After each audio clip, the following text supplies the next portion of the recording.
Hey, everybody. Welcome to Take Off with John Clark, presented by Live Hotel Casino Philadelphia. And it is Dallas week. Eagles, Cowboys, Sunday Night Football on NBC 10. It doesn't get any better than this. And we see the logo for NBC right behind Cris Collinsworth. Cris, we really appreciate you joining us. This is always a special week here in Philly. It's a great week in Philly. Are you kidding me? Everything that's been going on, and that doesn't even include the 76ers who are going to come back and have a big year this year. So, yeah, Philly's the hot place to be right now. Philly is on fire with home playoff games against the Braves in the NLDS and Sunday Night Football. Cris, did you miss Eagles Cowboys last year? I think it's the first time you didn't have Eagles Cowboys in forever. You know, I probably deserved that after we stole both games a couple of years, which I'm sure we weren't too popular over that. But this is the best. I mean, really, you know, everybody who's been waiting for the NFC East to come back, and the games are good no matter what. But, you know, they always relevant. That was sort of the problem. Now they're going to be great. They're certainly relevant. And we're talking about first place and arguably the best division in the NFC. So I don't think anybody really would have foreseen that coming into the year. I think almost everybody thought Dallas and Philly would be the teams to sort of battle it out. But now with the Giants knocking off Green Bay the other day, this stuff's getting really good.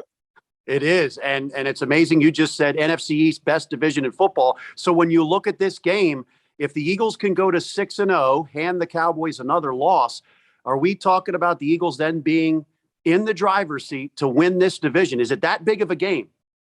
It's that big of a game because you have to take advantage of what none of the other teams could do, which is beat the Cowboys with a backup quarterback in there, right? I mean, you got to be able to, you're undefeated and this team's coming on the road and they're bringing a backup quarterback.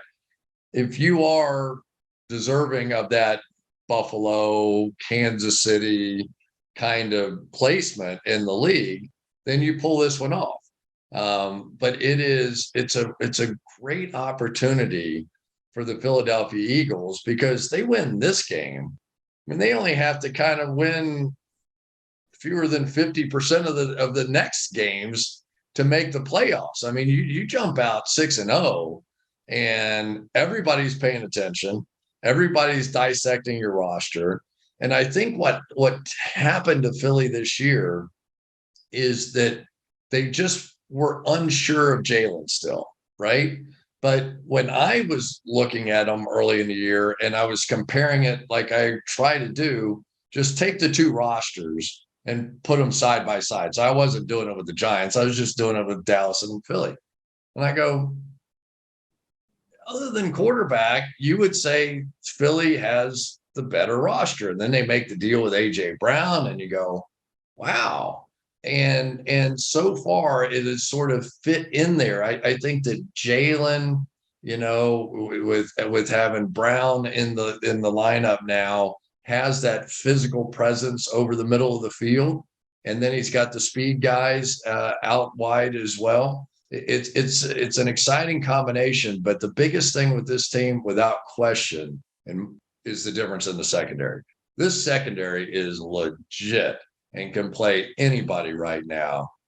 So a lot of good things going on in Philadelphia. Yeah, and we love talking to you. We look forward to the game. You calling it with Mike Tirico on NBC. When you look at the tape, this is why we love talking to you, because you break it down and you spend hours and hours every week. What specifically have you seen from Jalen Hurts that impresses you the most from last year to year two in Nick Sirianni's offense? Yeah, I mean, the question was always going to be, what happens when they get behind, right? We saw it in Tampa last year. Can they drop back? Can they win games throwing the ball? And to some extent, it's the same argument that's being made about Lamar. You know, that's the same thing that he hears. Okay, when they get behind, you know, what happens? Because the right answer to playing quarterback is what those two guys do. That's the right answer because you cannot stop everything that those guys can do. There's just no way. And if they are a legitimate threat to throw the ball, and remember, Jalen coming out of college was our PFF's most accurate passer. So it was never could he do it. It was always could throwing the ball be a better solution than running the ball. And he's such an incredible, powerful force running the ball. And when he scrambles, he creates big plays. That play he made going to his left the other day and throwing back across his body to Smith on the other side was fabulous, right? So there's all of that built into it. I just don't know how you beat a quarterback that can do what those two guys can do if on occasion, and it doesn't even have to be that often, they can just drop back and complete that 10-yard hook route and make you defend that too. And he's showing that. He's showing that he's just growing. It's not like he's taken some gigantic leap. I just think that all of us collectively sort of missed the incremental steps that happened because the last thing in your mind was what they did in Tampa last year in that playoff game. Now, we have seen the games that Jalen has played against the Cowboys. They have not gone well. The Eagles have lost 7 of 9 to the Cowboys while they've beaten up on the rest of the division. How big of a game is this for Jalen and the Eagles to make a statement and say, we are better than the Cowboys, we can be division champs, and maybe be up there in the top couple teams in the NFC? Yeah, I think I saw that with Cincinnati playing Baltimore last year. You know, Baltimore just always sort of physically manhandled them. And then Cincinnati went out in 2 games and put up 41 points each time. Now the division changed, right? Now Baltimore's got to pay attention. They've got to make fundamental changes. We saw the game last week. And to some extent, that is true of this game. There's no question about it. But this is a different team. You have to, football changes every year. And so for me, I watched some tape of what they did last year and I know what that was, but I turn it on and it's sort of startling, and I always start with the defensive side of the ball. And for me to see the difference in that secondary, with Darius, obviously you knew he was a great player. Bradbury is really impressing me. I didn't see them really give up much of anything. And then Marcus Epps coming down, making plays at the line of scrimmage and back on the back end. Gardner Johnson he's from Florida. I'm 99% sure. So I can say this. He's a little crazy, and that's not a bad thing, right? That's not a bad thing when you're coming out of the secondary on the back end. And even Josiah Scott has been playing well, filling in for Avante. So that's where it really starts. And I assumed, because so much was made about Nakobe Dean coming out, that he would have this big, huge role, in the whole thing, along with Jordan Davis. Now, Jordan Davis is getting there, but Nakobe Dean hasn't even gotten started yet, in this defense. He's been a non-factor. So you've got sort of the tail end, if you will, of a couple of guys, Brandon Graham, Fletcher Cox.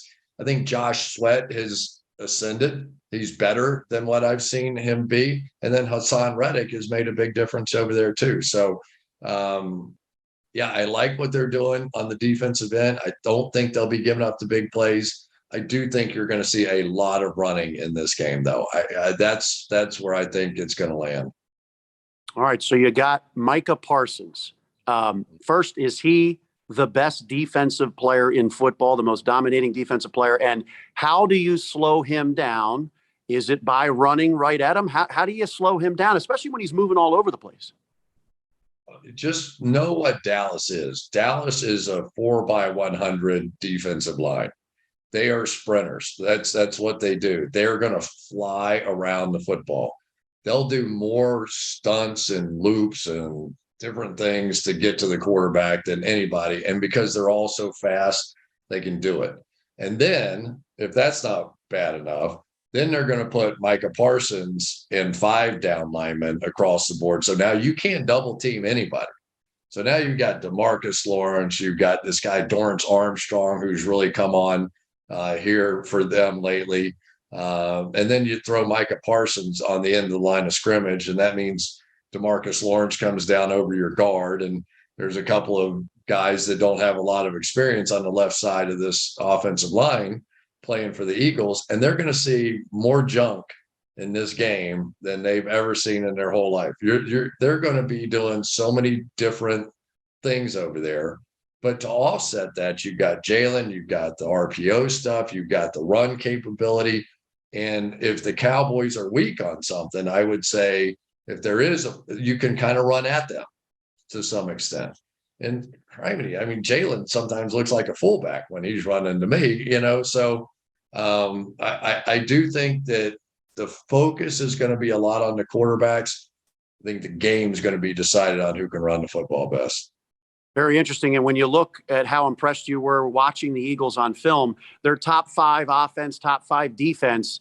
And how multiple are they? We know they're multiple on defense, but you just said it offensively. How do you stop the Eagles when they can do everything so well?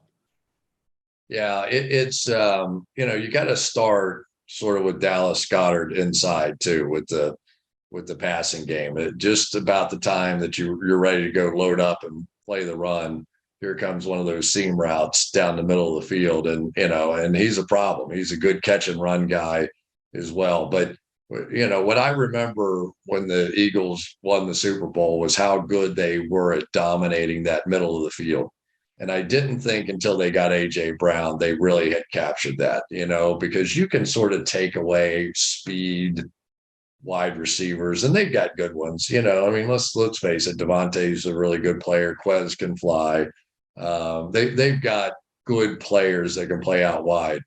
But when you can do all the run action and the play action stuff off of their running game and off of having a running quarterback and hit some of those balls in between linebackers, catch and run kind of stuff, that's when it's a pain in the rear for a defense to try and stop that. It really is. And so that's what I like about it. You said the word multiple. I think that's a pretty good description of this team. There's a lot of different ways they can win a football game, probably that they didn't really have a season ago. And AJ was definitely a big part of that, bringing him in. It's interesting. It looks like it's probably going to be Rush week. Cooper Rush has, won 4 straight starts, and it seems like they have a better plan when he's a quarterback, running the ball, and then the defense they're playing. Look, Dak Prescott's a better quarterback, obviously, but tell me about how well they play as a team when Cooper Rush is in there. And do they have a little bit of magic going on coming into Philly? I think they do, because let's face it, offenses and defenses can be competitive on the same team too, right? So when you've got Dak, and they were the number 1 offense in football last year, and they've got this defense now that looks incredible, and they're doing so many great things. But this is kind of a simpler Dallas Cowboys, right? We've got a fantastic defense. Let's play to those guys. Let's not turn it over. Let's not throw a bad interception. Let's not take a lot of risks. If we punt the football and make this other team go 75 yards every time, we're going to win a lot of games out here. And so now you lean on their running game. You lean on 2 really good backs and Pollard and Elliott. They're rotating in and out. They're playing at the same time. Zeke's playing fullback sometimes and getting up in there. But the game is a simpler approach. They're going to make you come up and stop the run before they're going to try and throw the ball. And then they have good weapons on the back end. They've got Gallup that came back. That's really helped them at the X position. And CD's dynamic. When he gets the ball in his hands, he's a really dynamic player. Look, I know some of the Eagles wins were against Washington, Detroit, Jacksonville. Good win over the Vikings. Where would you put the Eagles right now in the NFC? I think especially with Green Bay losing like they did the other day, the whole thing kind of feels upside down. Tampa is not right yet. Like, I really thought this was relatively easy, right? Going into it, you go, all right, the Rams are world champs. All right, that's going to be good. Green Bay should dominate like they always do. Ho hum. Tampa, all right, Tom Brady another year. I got that. Is it Philadelphia or Dallas? I'm not sure. I can make a case either way with that one. But it was sort of narrowed down to a group of teams. But Philly goes out 6-0, and somebody, and they get that bye, that they can find a way to get that bye, and somebody has to come to Philadelphia and beat those guys eventually. Yeah, okay, Aaron's a great player, Tom's a great player, Stafford proved himself, the 49ers look good now, Minnesota looks good, but you feel pretty good about Philly's chances to win 2 games at home and go to another Super Bowl. So yeah, it's all out there. This is a big game though. This one, to put the gap at 2 with a win in hand over the Cowboys, this is big. I like how you're building it up. Yeah, You know people what? should actually watch it. I don't think I have to sell it too hard in Philly. That's what I told Dan Masonson, our guy from NBC. I said, "Are you telling me if I do this show that one more person in Philadelphia is they might turn it off? You might be hurting our ratings here." Come on now. All right. So let me take you back to the Super Bowl. Of course, when you call the Eagles Super Bowl and you see what they won with, Nick Foles taking over for Carson Wentz, then something happens to Carson Wentz, and the Eagles pay the most money ever in dead money to let Carson go. And then the way Howie Roseman has recreated this Eagles team, is it pretty impressive? Doug Peterson gone, Nick Sirianni comes in. Is it pretty amazing to you what they've become from where they came from after winning the Super Bowl? Very seldom do you go, all right, we win a Super Bowl in 17, and now we've got a completely different style of play in 4 years. Like, nobody changes if they win the Super Bowl, right? You only change if you are not good. And so, yeah, I mean, that Philly team, I know I took a little heat because anyway, I'll just say that about the referees' calls, whatever. But it was truly one of the highlights of my career to get to do that game, because that came out of nowhere, right? I mean, that was just fantastic, and to see Nick play the way that he did and match up against Tom the way that he did, it was chilling almost through the whole game. It really was.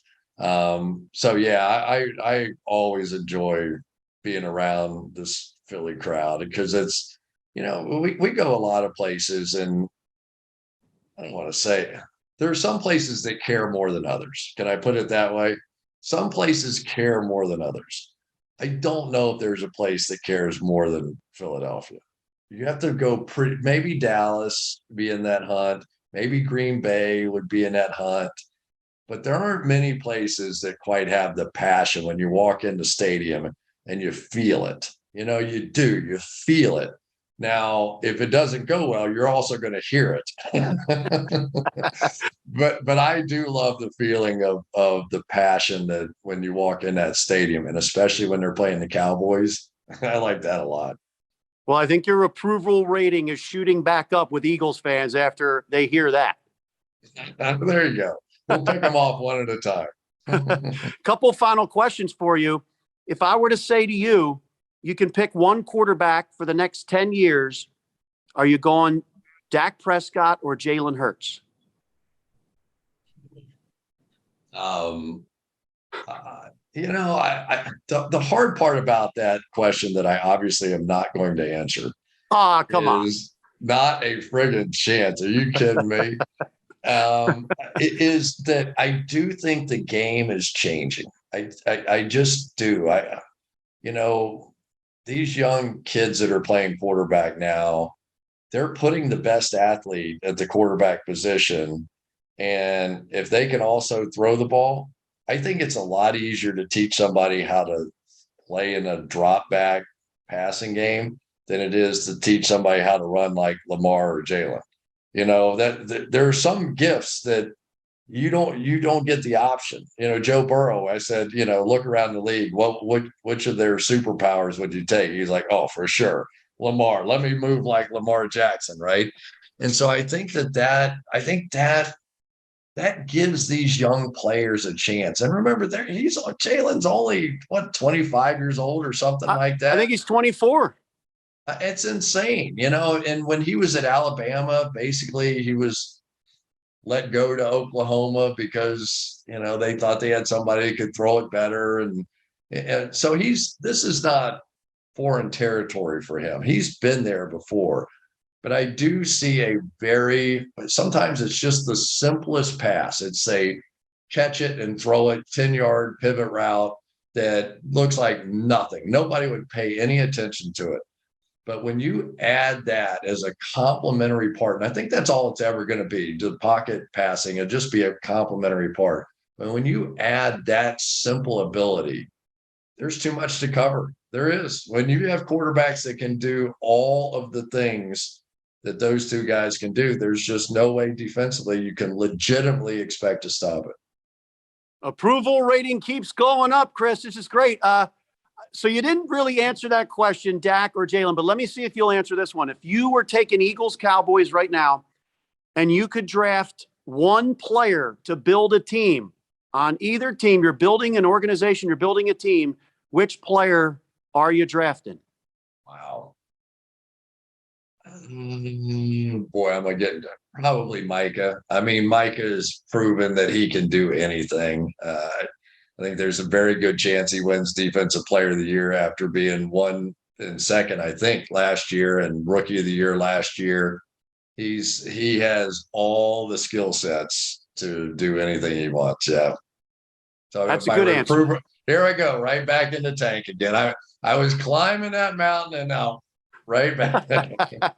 All right. Well, I'll set you up then so you get your approval rating back up. When you're in the booth, when we see you and Mike Tirico in the booth for Sunday Night Football, Eagles, Dallas, it's one of the highest rated games every single year. You said you literally feel it. Is there any better home field advantage? You saw in the playoffs 2017 on the way to the Super Bowl. Is there any better home field advantage for a night game in the NFL? No, I don't think that there is. And they also do a great job of it too, between the fireworks around the roof and the Rocky thing that comes on, and but it's you also know that it's honest, and that I was nothing in Philadelphia ever bothers me. My roommate, Steve Kreider, played at Lehigh. He lives in Philadelphia, so I get a constant dose of Philadelphia, right? When I was playing with the Bengals, but it's always honest. And as great as the opening atmosphere is, if they start playing like dogs, they hear it. It's like they hear it. So whatever is coming out is raw, yes, but also honest. And also from the standpoint of they actually do care.